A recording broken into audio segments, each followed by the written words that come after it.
భార్య నిద్రపోతున్నప్పుడు భర్త ఆ భార్య ఫోన్ తీసుకొని పాస్వర్డ్ పాపం భార్య నమ్మి ఇస్తది భర్తకి.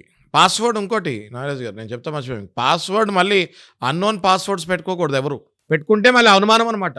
అంటే కొత్త ట్రెండ్ ఏంటంటే భార్య మొబైల్ ఫోన్‌లో భర్త ఫింగర్ ప్రింట్ కూడా ఉండాలి.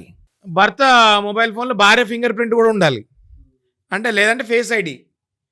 అంటే భార్య భర్త ఫోన్ ఇలా చూస్తే ఓపెన్ అయిపోవాలి. సార్ ఆ మాత్రం జాగ్రత్త కూడా తీసుకోకూడదా సార్ అసలు? ఒకళ్ళ ఫోన్లు ఒకళ్ళు ఓపెన్ చేసుకోలేకపోతే అది అనుమానమే. హ్మ్.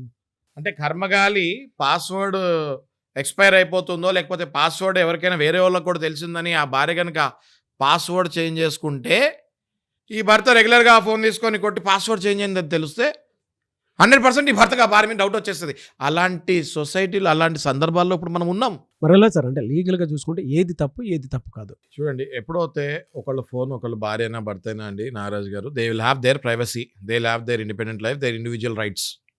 ఓకే. భర్త ఊపిరి పీలిస్తే భార్య పీల్చుకున్నట్టు కాదు కదా! రైట్? భార్య కూడా ఊపిరి పీల్చుకోవాలి కదా! అలాగే ఎవరి ప్రైవసీ ఆళ్ళకు ఉంటదండి. రైట్? ఎప్పుడైతే భార్యకి తెలియకుండా భర్త ఇంకా విపరీతంగా ఎవ్రీ టైమ్ ఎళ్లి ఆళ్ళ చాట్స్‌ని ఫోటోస్ తీసుకుంటాము.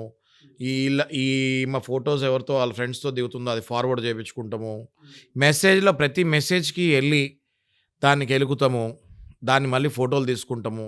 ఎప్పుడైతే భర్త ఇట్లాంటి యాక్టివిటీస్ వాళ్ళ ఇన్‌స్టాలోకెళ్తాము, వాళ్ళ ఫేస్‌బుక్‌లోకెళ్తాము, వాళ్ళ పర్సనల్ మెసెంజర్స్‌లోకెళ్ళి ఈ భార్యకి తెలియకుండా ఎప్పుడైతే ఇవన్నీ ఫోటోలు తీసుకుంటే it is also as good as equal to cyber case.